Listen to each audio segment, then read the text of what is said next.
In this video we'll be doing the rear quarter light rubber seals, and we'll be getting them from like this if yours are all worn out, etc., looking a little bit worse for wear. From that to this, and that's the new seal fitted on the driver's side, looking rather pretty, I've got to say. Let's crack on with it. Good morning YouTube, and in this video we are going to be changing the rubber seals on the rear quarter lights of the C4S. And basically I'll show you now. I've done the driver's side already, and I'm going to show you how to do the passenger side.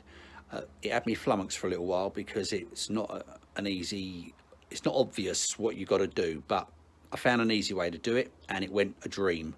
So I'll show you the old one that I removed from the driver's side. It's generally the driver's side one that wears the worst, because obviously that's the door that's opened and closed the most. And basically you can see they have like a felt coating on them, and mine is all but missing, and also it starts to leak eventually as well. So that just gives you an idea of what the old one looks like. And this is the driver's side new one, all replaced and back home. Absolutely beautiful. Looks so much neater when you wind up the window, and also when you close the door you get a nice perfect clean line. Let's do the passenger one. Right, to remove the actual seal, when I first looked at this job, you've got a piece of trim that runs into the glass, and I imagined that the seal and that trim were all one piece, and I was going to have to delaminate this from the glass and stick a new one back on. But that's not the case. You're literally just getting the felt strip with the rubber back on it. So to remove it, you remove it downwards. You don't have to remove the window or any trim work or anything like that. All you need to do is this top piece. You'll see later when we put it back together, but you need to give it a little tug and just get it, make sure it's not hooked on over the clip, a bit like that. And then we're going to pull it. Just move your rubber, gently move your rubber seal away from underneath, and you'll be able to get your fingers underneath it like that, and then gently pull it down from there and push from the top.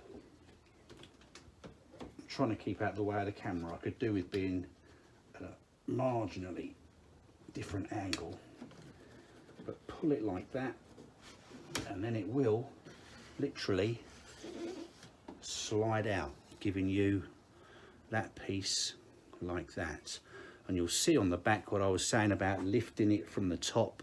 There's a little bit at the top there which latches over onto a little reveal sort of thing, and that's basically it. When I did the first one, I struggled and struggled like heck to get those two fine little seals in those little sleeves, but I found a way to do it nice and easily. So I've just got to make sure that all the rubber is removed from the collars. Make sure it's all clean. I believe there's nothing left in that. I'm going to take a closer look. You've got two channels, one on this side and one on this side. We'll go and get the new part and a little bit of my secret ingredient, and we'll fit the new one. Right, this is the new part. This is for the left hand side, passenger side. There's your part number there. That's design 911. They're approximately, if I remember, about £30 each, something like that.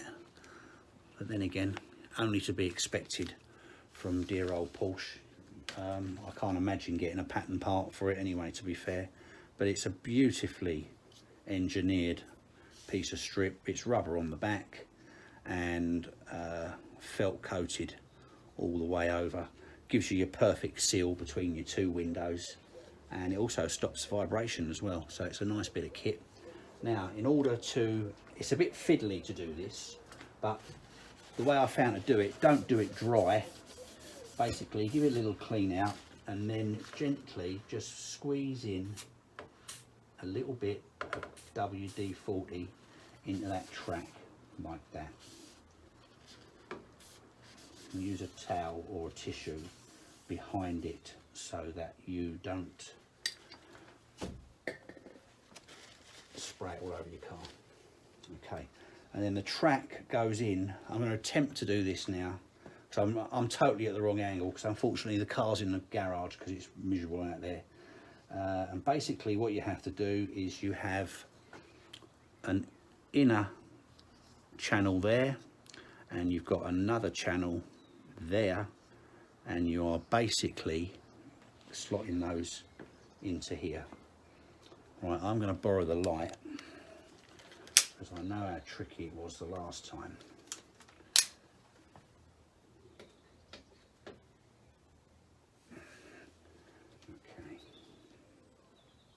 So the hooked piece is at the bottom. So you start off with the smooth bit to the top. Right.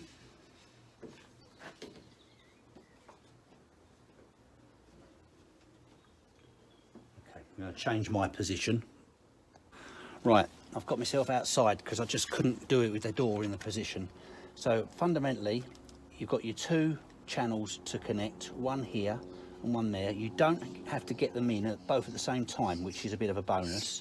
This little bit of felt-like rubber from this seal here pops out of a little hole there just to give you a little bit of room, and get the seal in underneath the flap of the actual door seal.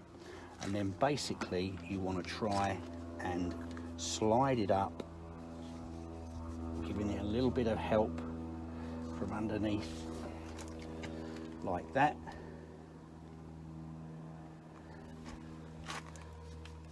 Keeping the seal straight as you can underneath there.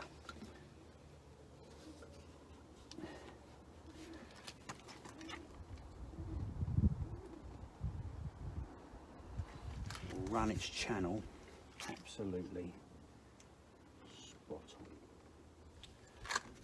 Okay. Then when we get to the top, we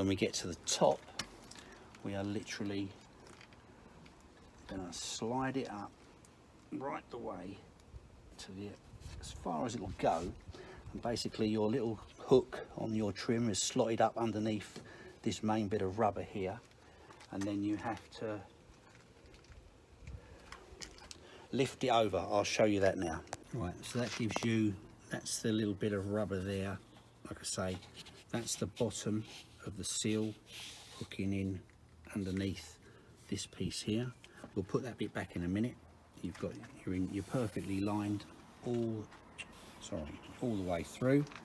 And then when we get to the top, see if I can do this. When we get to the top, if I pull it back a little bit, you can just make out the little bit where you've got to hook it over, and basically it's just done like that.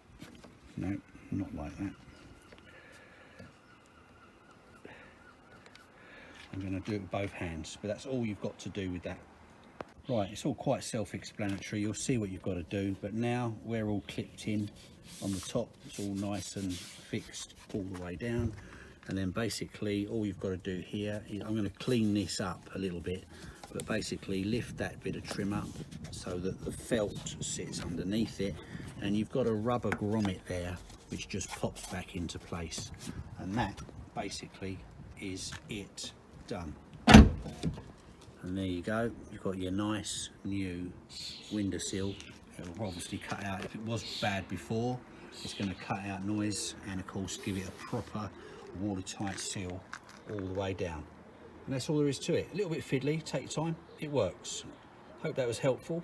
Like and subscribe. More videos on the way. Take care. YouTube signing off.